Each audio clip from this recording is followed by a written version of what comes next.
देखिए आईपीओ को वैसे अगर मीनिंग वाइज बात करें तो initial public offering, but generally हम देखते हैं कि काफ़ी जो एसएमईज होती है या कंपनीज होती है उनको पैसे की रिक्वायरमेंट्स होती है, तो जो मैकेनिज्म बना हुआ है कैपिटल मार्केट का उसमें यही है कि अगर उनको पैसे की रिक्वायरमेंट है तो वो प्राइमरी मार्केट में जाकर पैसा रेज कर सकती है। इस प्रोसेस को हम आईपीओ बोलते हैं।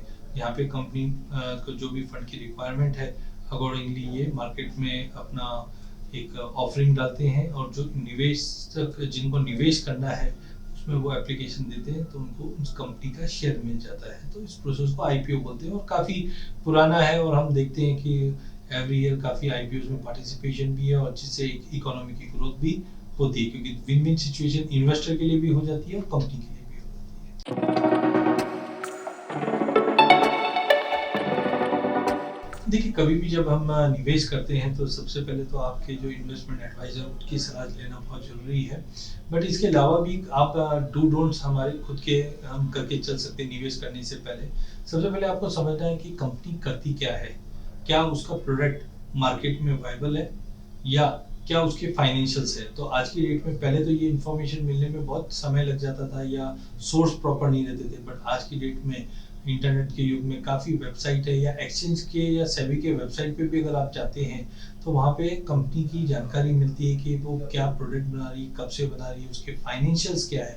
तो मुझे लगता है निवेश करने से पहले आपको पहले प्रोडक्ट समझना है कौन से सेगमेंट में है, लेकिन उससे भी ज़्यादा इम्पोर्टेंट है कि कंपनी के नंबर्स क्या है, मतलब पिछले 3 साल में 5 साल में कंपनी ने क्या सेल्स की है, क्या परफॉर्मेंस है। तो ये सब रेगुलेटर भी मेक श्योर करता है कि कोई भी ऐसी कंपनी नहीं आए मार्केट में।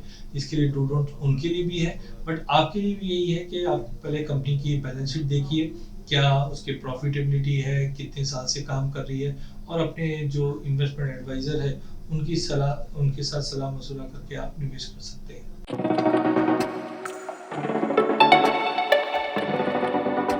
ये तो ऐसा सवाल है कि मुझे लगता है कि सभी को निवेश करना चाहिए, क्योंकि हम अगर पिछले 10 साल की या 5 साल की बात करें तो आईपीओ में काफ़ी अच्छे प्रॉफिट्स भी हुए हैं। क्योंकि आज इंडिया, जैसे मैं पहले भी कह रहा हूँ कि इंडियन इकोनॉमी अब अनलॉक होती जा रही है। इंडिया में ऐसी ऐसी कंपनीज है जो अब जाकर आईपीओ लेके आ रही है। तो रिसेंटली नो डाउट कुछ आईपीओ अच्छे भी नहीं गए, लेकिन ओवरऑल अगर हम आज तक की अगर बात करें पिछले 10 सालों में, तो ओवरऑल जो परफॉर्मेंस रही है आईपीओ में, जब आप निवेश करते हैं और कंपनी के स्टॉक जब मार्केट में लॉन्च होते हैं तो काफ़ी अच्छे प्रीमियम से होती है। वो बताता है कि इंडियन इकोनॉमी या इंडियन कंपनी काफ़ी अनलॉक प्रीमियम्स पे थी जो अब हो रही है। तो मुझे लगता है निवेश तो सबको ही करना चाहिए।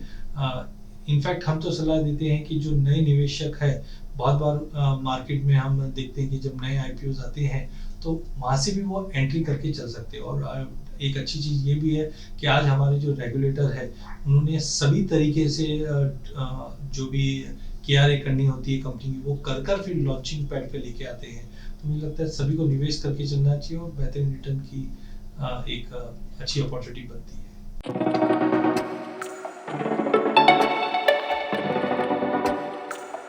बिल्कुल, अगर हम देखें तो टाटा पहली बार हम बोल सकते हैं लगभग 20 साल में पहली बार आईपीओ आ रहा है।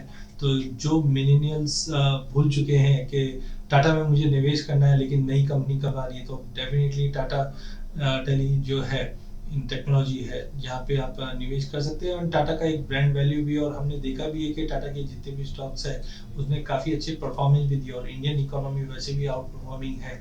तो मुझे लगता है कि ये आईपीओ भी लगभग 3000 करोड़ के आसपास का आईपीओ है और ट्रैक रिकॉर्ड भी कंपनी का काफ़ी शानदार है और मार्केट शेयर भी काफ़ी शानदार है।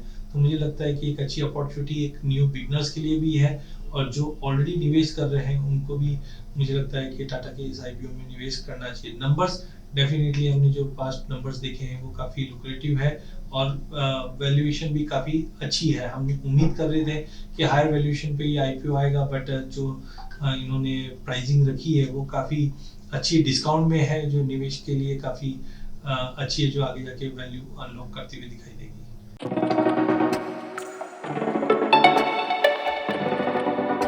देखिए there are two type of investors के। कुछ लोगों ने जो पिछले 5-7 सालों में 10 सालों में लिस्टिंग गेन ऐसा रहा है कि लिस्टिंग गेन में भी काफ़ी अच्छा बेनिफिट मिला है। बट मुझे लगता है टाटा एक ऐसा हम बोल सकते हैं ऐसी कंपनी है इंडिया में जिनका ट्रैक रिकॉर्ड लॉन्ग टर्म में काफ़ी अच्छा रहा है। तो मेरी सलाह रहेगी कि अगर कोई लंबे समय के लिए निवेश करना चाहता है तो ये स्टॉक काफ़ी अच्छा रहना चाहिए टाटा टेक्नोलॉजीज़ का। और जो परफॉर्मेंस है ऑलरेडी हमने टाटा ग्रुप का देखा है, काफ़ी शानदार भी रहा है। तो आई थिंक दोनों में विन विन है। अगर जो निवेशक खाली लिस्टिंग गेन के लिए करना चाहते हैं तो ऑलरेडी हम देख रहे हैं कि जो ग्रे मार्केट में हम काफ़ी अच्छे प्रीमियम्स पे मार्केट में ट्रेड होते हुए देख रहे हैं, जो मार्केट सोर्स बता रहे हैं। और कंपनी ने भी इसको डिस्काउंट में ही दिया है एज कम्पेयर टू जो मार्केट में एक्सपेक्टेशन था। तो आई थिंक जो लिस्टिंग गेन्स है वो भी अच्छी होनी चाहिए। एंड लॉन्ग टर्म के लिए भी अगर कोई निवेश करना चाहता है तो आई थिंक बेहतरीन कंपनी है, बेहतरीन सेक्टर है और अच्छे रिटर्न्स बन सकते हैं।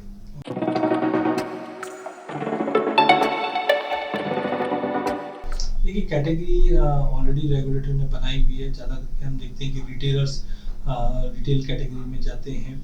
इसके अलावा HNI कैटेगरी भी, बट जैसे अदर जो कैटेगरीज है मुझे लगता है कि इनको स्टिक रहना चाहिए, क्योंकि जो नंबर ऑफ शेयर्स है वो तो उतनी लिमिटेड है। इसलिए हम लोग देखते हैं काफ़ी ज़्यादा जितने भी IPOs है वो तुरंत ही भर जाते हैं, ओवर सब्सक्राइब हो जाते हैं। तो आई थिंक रिटेलर्स को should stick in retail and maximum HNI category में जा सकते हैं।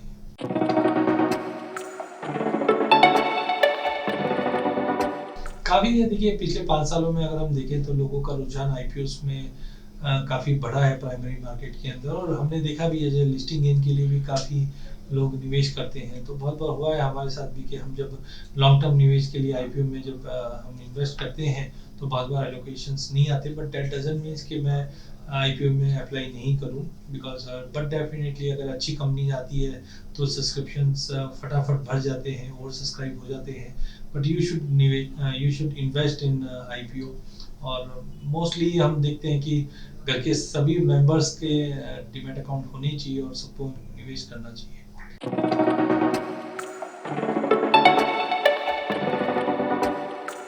बिल्कुल, देखिए देखो डीमार्ट का जब IPO आया था उसके बाद तो एक क्रेज मार्केट में अलग ही हो चुका था। और ऐसी काफ़ी ब्रांडेड कंपनीज है जिनके अभी भी IPO आने बाकी है। तो मुझे लगता है अभी तो हमें जो कंसंट्रेट करना चाहिए वो टाटा पे ही करना चाहिए। टाटा खुद में एक काफ़ी बड़ा नाम है और हम जानते हैं कॉर्पोरेट गवर्नेंस के नाम से एक मिसाल है। तो आई थिंक जो मैं वेट कर रहा था वो टाटा टेक्नोलॉजीज का ही था। और डेफिनेटली मैं इसमें भी निवेश करने की सलाह देता हूँ।